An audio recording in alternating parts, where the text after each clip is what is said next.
Fala pessoal, sejam muito mais que bem-vindos ao meu canal. Meu nome é Pedro, como vocês bem já sabem, e aqui eu trago relatos sobrenaturais para vocês. Se você é novo aqui no canal e já curte esse tipo de conteúdo na internet, no YouTube, relatos sobrenaturais, lugares assombrados, histórias de terror, já deixa um like no início do vídeo que ajuda demais, pessoal. Não se esqueça de se inscrever também. Lembrando da maldição aqui também do canal, se você não der like e não se inscrever, as assombrações dos relatos vão atrás de você. Então, se você não quer que nenhum encosto, nenhum espírito ruim fique te olhando de canto de olho atrás do guarda-roupa, no seu quarto, na hora de dormir à noite, já deixa esse like e se inscreva no início do vídeo. Beleza? Depois não diga que eu não avisei. Já deixou o like, já se inscreveu, tá preparado? Então, bora pro primeiro relato. Nasci e cresci em uma pequena cidade do interior de Minas Gerais, cercada por fazendas antigas, estradas de terra e morros cobertos por mata. Quem mora em cidade pequena cresce ouvindo histórias sobre assombrações. Minha avó falava da Mãe de Ouro. Meu avô jurava ter visto um lobisomem quando era rapaz, e praticamente todo morador mais velho conhecia alguém que dizia ter encontrado com a mula sem cabeça. Eu sempre escutava essas histórias como quem ouve contos para assustar crianças. Nunca levei nenhuma realmente a sério. Achava que tudo era exagero, imaginação ou invenção para impedir que os jovens saíssem de casa durante a madrugada. Foi por causa dessa arrogância que, aos 29 anos, vivi uma experiência que mudou completamente a maneira como enxergo essas antigas lendas. Na época, eu trabalhava em uma fazenda de criação de gado, localizada a cerca de 15 quilômetros da cidade. Durante o período das chuvas, era comum precisarmos verificar cercas durante a noite, principalmente quando algum animal escapava. Naquela sexta-feira, já perto das 11 da noite, um dos peões percebeu que algumas vacas haviam rompido uma cerca próxima a um trecho conhecido como Estrada da Capela Velha. O capataz perguntou quem poderia acompanhá-lo até lá. Como eu sempre dizia que não tinha medo de nada, fui imediatamente. Enquanto preparávamos os cavalos, um senhor chamado Seu Anselmo, que trabalhava na fazenda havia mais de 40 anos, aproximou-se e perguntou para onde iríamos. Quando respondemos, ele ficou completamente sério e disse: se escutarem cascos correndo, desmontem do cavalo e fiquem de joelhos. Comecei a rir. Perguntei se aquilo era alguma simpatia antiga. Ele respondeu apenas: não olhem nos olhos dela. Achei que fosse mais uma daquelas histórias típicas do interior. Seguimos viagem. A estrada era estreita, cercada por eucaliptos dos dois lados. A lua aparecia entre nuvens baixas, iluminando apenas partes do caminho. Levamos lanternas, mas quase não precisávamos delas. Durante quase meia hora, cavalgamos normalmente até encontrarmos parte da cerca destruída. Gastamos algum tempo recolhendo os animais e improvisando um reparo. Quando terminamos, já passava da 1 da manhã. Foi nesse momento que os cavalos começaram a se comportar de maneira estranha. O meu empinou sem motivo. O do capataz começou a relinchar desesperadamente. Os dois animais apontavam as orelhas para a mesma direção. Um morro coberto por mata a cerca de 300 metros da estrada. Ficamos em silêncio. Então ouvimos. O primeiro som parecia distante, como um cavalo galopando. Mas havia algo errado. Os cascos produziam um som quase metálico, como ferro batendo contra pedra. Cada batida parecia ecoar pela serra inteira. O capataz olhou para mim. Nenhum dos dois falou nada. Os galopes ficaram mais próximos, mais rápidos, cada vez mais intensos. Os cavalos começaram a tentar fugir. Precisei puxar as rédeas com força para impedir que o meu disparasse. Então, senti um cheiro muito forte. Não era cheiro de mato, nem era cheiro de terra molhada. Era um cheiro parecido com enxofre. Isso mesmo, enxofre. Exatamente como um cheiro de fósforo queimado. O vento mudou de direção e trouxe um calor absurdo. Parecia que alguém havia aberto a porta de um forno. Olhei novamente para o morro. Vi uma luz alaranjada surgindo entre as árvores. No início achei que fosse algum incêndio, mas a luz se movia muito rápido e descendo em nossa direção. Os galopes agora eram ensurdecedores. Foi quando o capataz gritou: "Desce do cavalo." Antes que eu perguntasse o porquê, ele já havia pulado no chão. Imitei o movimento e os cavalos saíram correndo sozinhos pela estrada. Mal tivemos tempo de entender o que estava acontecendo e a luz explodiu para fora da mata. E então eu vi. Não existe outra forma de descrever. Era um cavalo, ou pelo menos parecia ser um. Gigantesco, muito maior do que qualquer outro animal normal. O corpo era completamente negro. Os cascos lançavam faíscas a cada passada.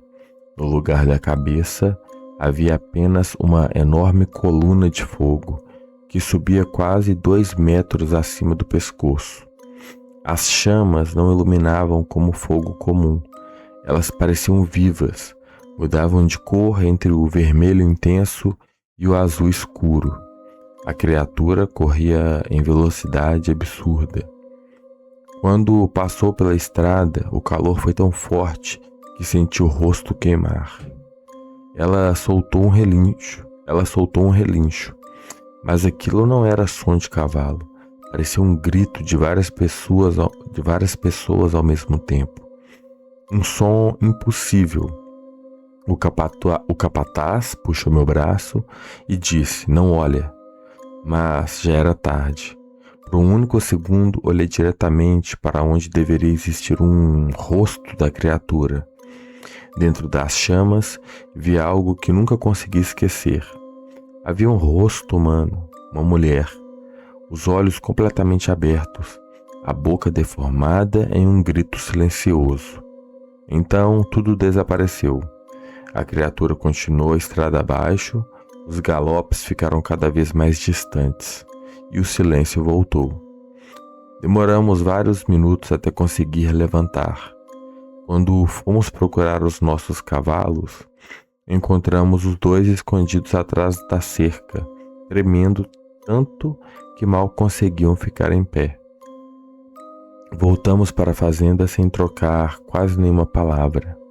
Na manhã seguinte, contei ao seu Anselmo exatamente o que havia visto. Ele permaneceu calado durante um bom tempo e depois perguntou apenas: "Você olhou para ela?" Eu respondi que sim. O velho fechou os olhos. "Ela viu você também." Na hora eu não entendi. Perguntei o que aquilo significava. Ele apenas respondeu novamente: "Agora, quando ela passar, vai procurar o seu rosto." Achei que fosse superstição, até a semana seguinte. Sempre às sextas-feiras, pouco depois da meia-noite, eu começava a ouvir galopes. Não importava onde estivesse, na minha casa, na cidade, na fazenda, sempre galopes muito distantes, mas cada semana um pouco mais próximos. Ninguém mais escutava, apenas eu. Durante meses isso continuou acontecendo. Os galopes aproximavam-se lentamente, até que, certa madrugada, acordei com um cheiro muito forte de enxofre dentro do quarto. Sentei imediatamente na cama. O quarto estava absurdamente quente, como se houvesse uma fogueira acesa ali dentro. Foi então que eu ouvi cascos na rua, bem em frente à minha casa. Levantei devagar, caminhei até a janela. Quando afastei a cortina apenas alguns centímetros, vi marcas de ferraduras incandescentes atravessando a rua de terra. Ainda soltavam fumaça, mas não havia nenhum animal no local. Na manhã seguinte, medi uma das marcas. Era quase o dobro do tamanho da ferradura de um cavalo comum. Nunca contei isso para quase ninguém. Anos depois, encontrei novamente o seu Anselmo. Perguntei se aquilo algum dia acabaria. Ele respondeu uma frase que até hoje me arrepia. Ela só deixa de procurar quem olha para ela quando encontra outra pessoa que faça o mesmo. Desde então, toda sexta-feira à noite, quando escuto ao longe o som metálico de cascos batendo na estrada, eu fecho todas as janelas da casa, apago as luzes e faço exatamente o que o velho mandou. Jamais volto a olhar para fora.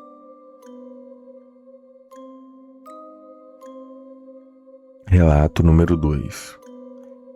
Meu avô dizia que todo morador antigo do interior conhecia pelo menos uma pessoa que jurava ter visto a Mãe de Ouro. Uns descreviam como uma enorme bola de fogo cruzando o céu em silêncio, outros diziam que parecia uma mulher feita de luz, com cabelos dourados e um brilho tão intenso que machucava os olhos. Também existia uma crença muito repetida entre os garimpeiros. Quem seguisse a Mãe de Ouro poderia encontrar riquezas escondidas debaixo da terra, mas nunca sairia daquela experiência do mesmo jeito que entrou. Eu sempre achei que fosse apenas lenda criada para explicar luzes estranhas vistas nas serras. Trabalhei durante muitos anos como topógrafo e passei boa parte da vida andando por regiões isoladas de Minas Gerais, marcando terrenos, levantando mapas e atravessando áreas onde quase ninguém colocava os pés. Foi justamente em uma dessas viagens que descobri que algumas histórias sobrevivem por gerações, porque alguém realmente viveu algo impossível. Na época, eu trabalhava para uma empresa responsável pelo levantamento de uma antiga fazenda que seria transformada em uma área de preservação. O local ficava perdido entre as montanhas, distante mais de 50 quilômetros da cidade mais próxima. A propriedade era enorme, cheia de matas fechadas, córregos e antigas minas de ouro abandonadas desde o século XIX. Logo no primeiro dia, percebi que os moradores da região evitavam falar sobre uma serra específica. Sempre que perguntávamos sobre atalhos, eles mudavam de assunto. Um senhor bastante idoso, dono de um pequeno armazém onde comprávamos mantimentos, apenas disse uma frase que me chamou a atenção. Se vocês virem uma luz correndo pela serra depois do pôr do sol, não a sigam. Naturalmente, perguntei por quê.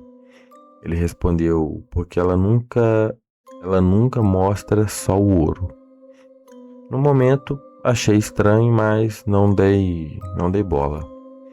Meus colegas também não. Durante toda a semana, trabalhamos normalmente. Caminhávamos quilômetros carregando equipamentos pesados, abríamos pequenas trilhas e registrávamos coordenadas. Nada de diferente aconteceu, mas em uma quinta-feira acabamos atrasando o serviço. Enquanto os outros voltaram para o alojamento antes do escurecer, eu permaneci sozinho finalizando algumas das medições próximas às antigas minas. Quando guardei os equipamentos, o céu já estava completamente escuro. Comecei a descer por uma trilha estreita, iluminando o caminho com a lanterna. Foi então que percebi uma luz muito forte surgindo atrás de um morro. No início, pensei que fosse algum veículo, mas não existiam estradas naquela direção. A luz subiu lentamente e depois acelerou. Por alguns segundos, cruzava o céu como uma estrela cadente, só que muito mais devagar. Ela não piscava, não fazia barulho, era uma esfera dourada do tamanho de um carro pequeno. Permaneci observando completamente fascinado. A luz começou a descer. Parou a poucos metros do chão. Depois voltou a subir.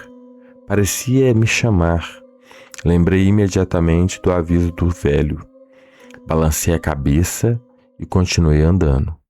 A luz então mudou de direção. Veio lentamente na minha direção. Não senti medo, muito pelo contrário. Uma sensação muito estranha de tranquilidade tomou conta de mim. Era como se eu tivesse certeza absoluta de que precisava segui-la. Sem perceber, abandonei a trilha. Entrei no mato e a esfera mantinha sempre a mesma distância, nem perto demais e nem longe demais, apenas guiando meus passos. Caminhei talvez cerca de uns 10 minutos, talvez uma hora, perdi completamente a noção do tempo, até chegar a uma pequena clareira cercada por enormes pedras. A luz permaneceu imóvel sobre uma delas, depois apagou. Fiquei sozinho. Olhei ao redor, tentando entender por que havia ido até ali. Foi quando notei algo brilhando atrás das raízes de uma árvore. Comecei a cavar com as próprias mãos. Poucos centímetros abaixo da terra, encontrei uma pequena caixa metálica completamente enferrujada. Levei alguns minutos para conseguir abri-la e dentro havia moedas, muitas moedas antigas, todas de ouro.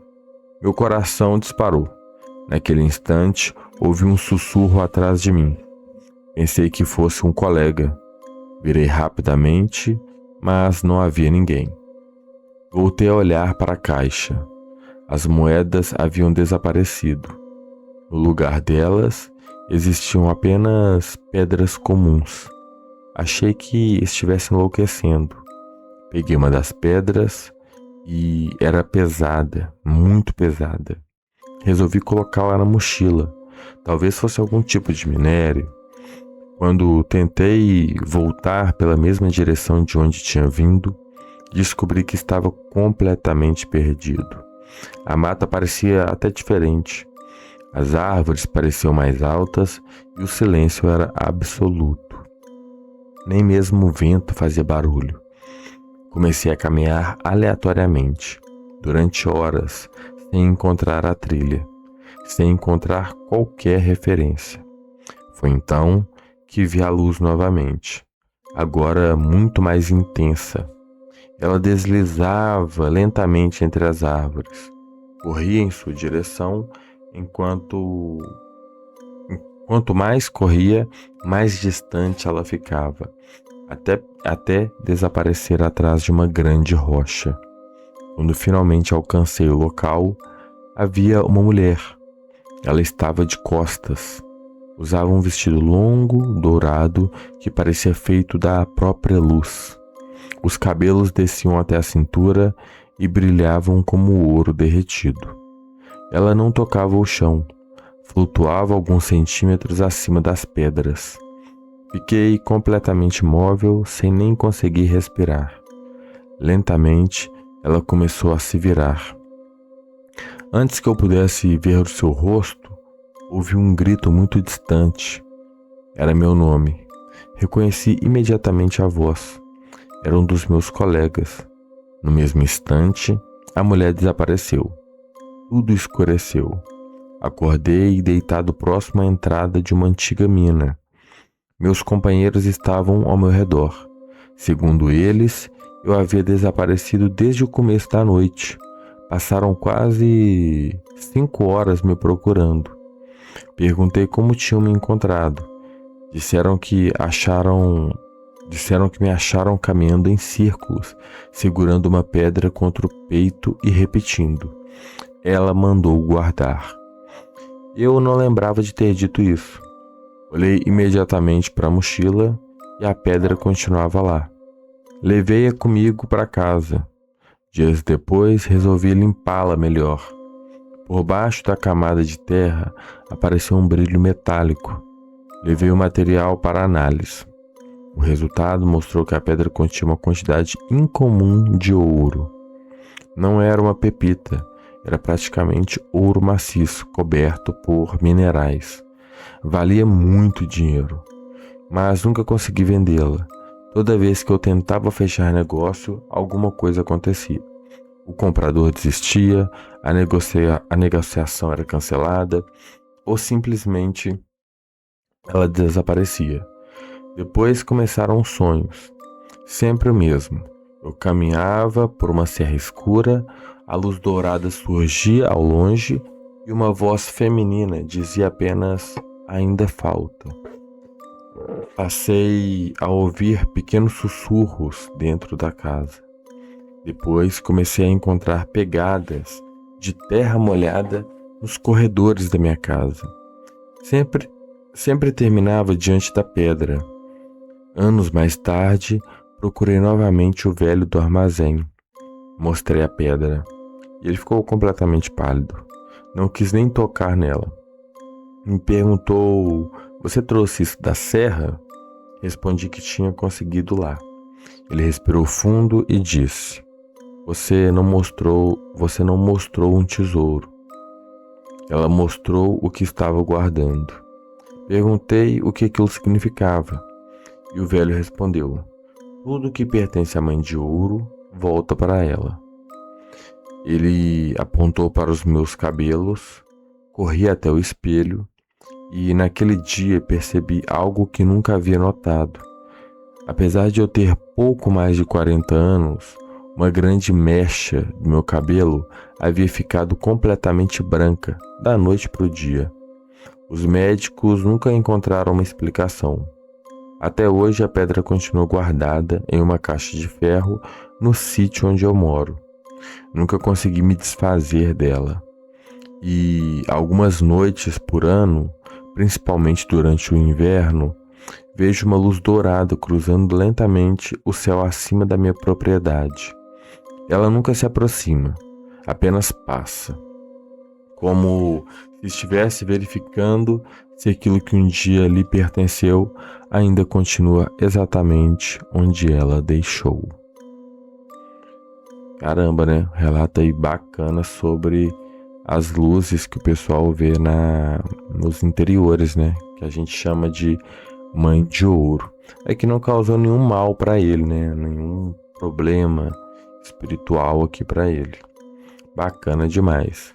Pessoal, esses foram os relatos de hoje e deixa um like, se inscreva e vamos pro próximo relato.